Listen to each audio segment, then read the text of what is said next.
Share and believe. Well, we're back to this thing. Do you judge a book by its cover? How important is the cover of a book? You know, when you buy a book, do you actually look at that cover and say, yeah, I'll have that book because I like the cover? Or do you buy from the author or what? Let's talk about the covers, though, at the moment. And with me to talk about this, Peter Jones. We've already spoken to Peter this morning, how to do everything and be happy. Now, this is interesting because Peter sells online and he also sells... He also sells the paper books of his book.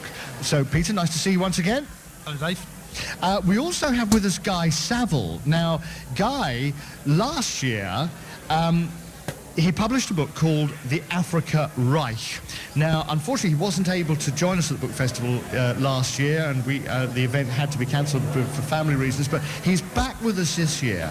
And Guy's book, The Africa Reich, it's a wonderful concept. Can you just run through that concept for me? Yes, morning, Dave. The concept is the idea that the Nazis win the war and then go on to conquer Africa.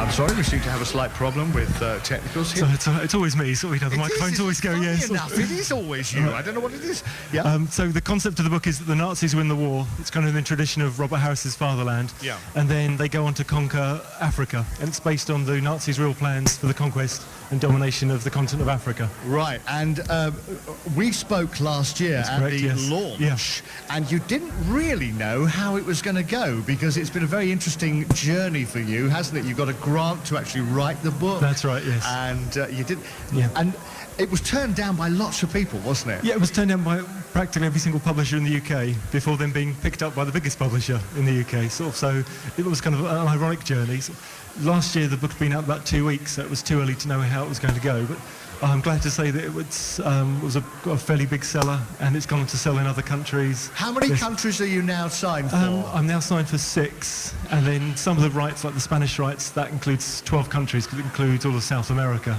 and places like Mexico. So your life, since we last met last year, your life has changed completely, hasn't it? My bank balance hasn't, but selling my life has, yes. And this isn't going to be the first book, it's going to be the one of 3 or 2 or what? It's the first part in a trilogy, yes. Fantastic. So it's really good. And when is your event at the Essex? My event is next Friday, the 9th of March, 7 o'clock at Colchester Library. Right, marvellous. Well, I thought I'd just get that in, and we'll find out where you're all going to be appearing very soon. But, right, now let's talk about the cover. And book illustrator Mary Pullen is with us at the moment. Hello, Mary. Good morning, Dave. This is such a responsibility, isn't it? Actually getting that image for the book. Where do you start with book art? The concept of the message, I think, is the first thing of what you're trying to tell people, what you're trying to convey. And then it's the decision is probably the hardest thing to decide whether you convey it by just an image, just text, or a combination of both. Yeah, so if it's just an image, that image has got to be very powerful, hasn't it?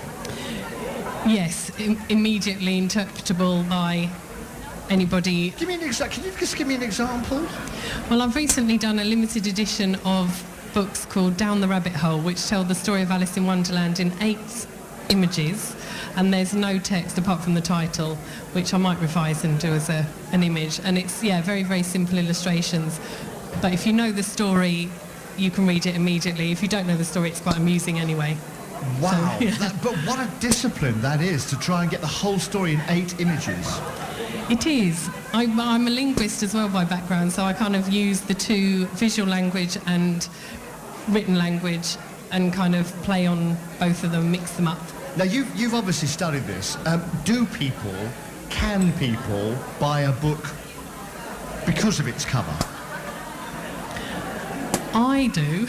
You do? I do, yes. Oh, how interesting. Wow. Yeah. I would say, I was thinking about this before this discussion, I would say that if a book had a beautifully designed, good paper stock, embossed typographic loveliness on the front, I would go for that. Whether I would buy it, I suppose there would be a decision. I'd read the first page as well. Yeah, well, probably a good idea.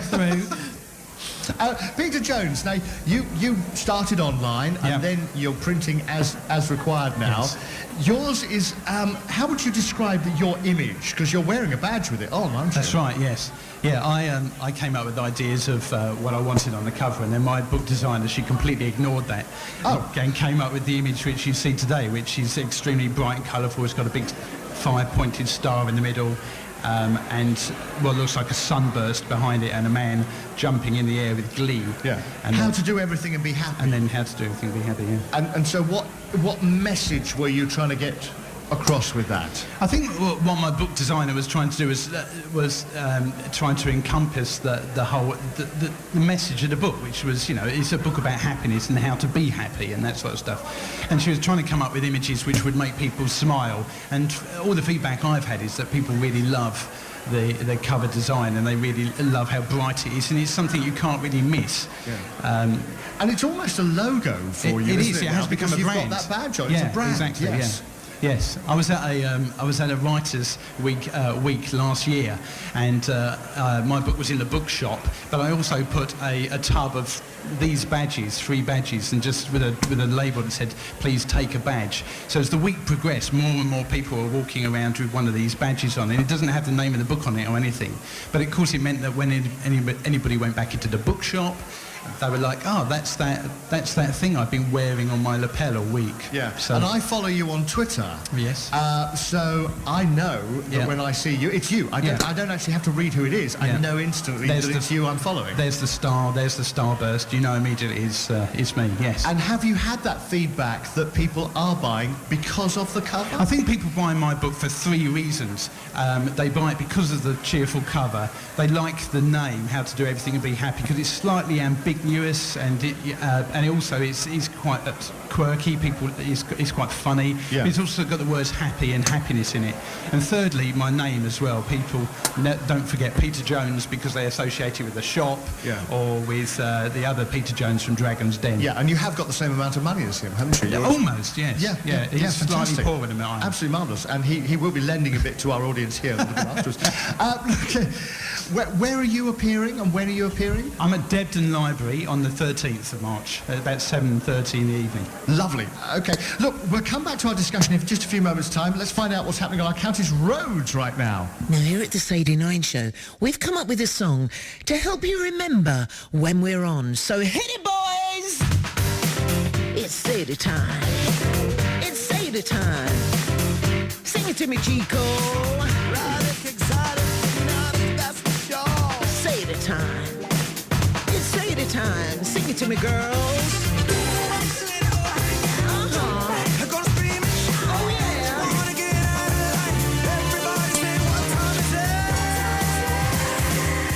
Sadie time. Sadie time. Your chance to air your views on the day's news. Monday to Friday from 12. BBC Essex Travel. And Russell's our man. I think that's the best trail I think I've ever heard, that one. That's fantastic. A13 has started to ease, actually. The delays that were on the eastbound side towards the Pitsea flyover have cleared. Looks like there's still a queue on the westbound A13 going into the Rotherhithe Tunnel, though, and the A406 North Circular Road queuing off the bottom of the M11 towards the A12. But the M11 actually seems all right now. That's eased. Other local routes, thankfully, looking good. Next update, half an hour. BBC Essex Travel. Log on to bbc.co.uk/Essex.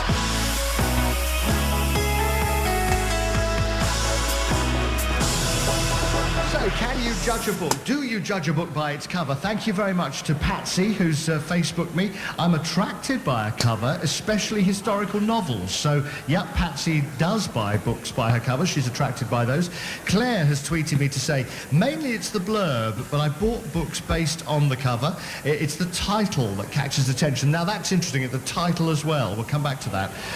Betsy has tweeted me, the blurb is very important. Although we shouldn't judge by cover or the picture or the colours, it's hard hard not to. The cover is very important. Betsy, thank you for your tweet.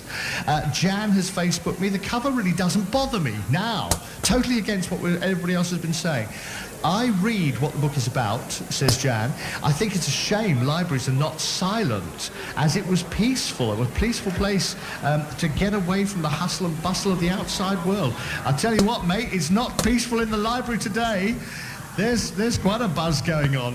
Look, my three guests, we're talking about this Can You Judge a Book by Its Cover? Peter Jones, the author of How to Do Everything and Be Happy.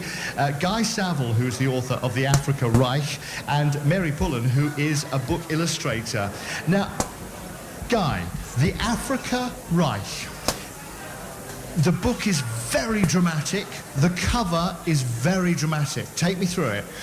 Yes, the cover is black. With the logo of the SS in Africa, with the two SS runes on it, and in the back, the palm tree, which is the symbol of the Africa Corps. Yeah. It's very, very black, as you said. It's got red flashes on it and lots of silver. And originally, that wasn't what we were going to do with it. Originally, we wanted to put the outline of Africa, bright red cover, and a swastika on it. But because my publisher sold an English language version to Germany and Austria, where it's illegal to put swastikas on the cover of books, we actually had to change the cover because they didn't want to design two covers. So that's why we've got, perhaps the slightly more subtle cover than you would expect. But it's still very dramatic, though, isn't it? Very, very dramatic, yes. I mean, you couldn't look at it and think anything other than it was a dramatic kind of action. How much book. time went into that? Into designing the cover? Yeah. The interesting thing is, an author, you have very, very little involvement in the cover. Really? Yes, it's just literally, you get an email one day and they say, here's the cover, do you like it, yes or no? And you basically have to say yes. Well, that's fair enough, Yes. yeah. And Mary, is this your experience, that you're given a fairly free hand in what you do? Yes, I'm actually a book artist and I illustrate my own books. Yeah. So therefore I'm given a very free hand because I'm in charge of the cover, everything. the materials, the content. And so, yeah. It must be a really good freedom, isn't it? On one level it's great, but then making decisions is all me. And then, so the process might take slightly longer because I'm trying to make all the decisions. Which is difficult. Yeah, but if people come to me with work, then it's sort of a liaison between the author and myself about what part of the book is illustrated, how the style and... Right. Yeah. And Guy, going back to your Africa Reich, Yes. the website for Africa Reich it's just almost gothic. Yes. Well, the advantage of having the website is that you get around this problem with swastikas on printed covers. So yes, it's very, very dramatic. It's bright blood red with, I say, the outline of Africa, slightly faded gothic, as you say, and then with the swastika in it. It's a very, very striking image. Yeah, and what about you, Peter? Your website? I think the branding is really important. I think once I had the cover of the book, I started, you said I got it on my Twitter logo, the website is exactly the same. I put, I made badges up, and I've got 2 more books coming out, and they will have similar kind of covers as well, with that sort of star branding as well. Because then people start to recognise it, don't they? And they think, I've seen that before. Even if they just lodge it subconsciously, it's a brand. It's all about marketing. Right. Thomas is with us. Let's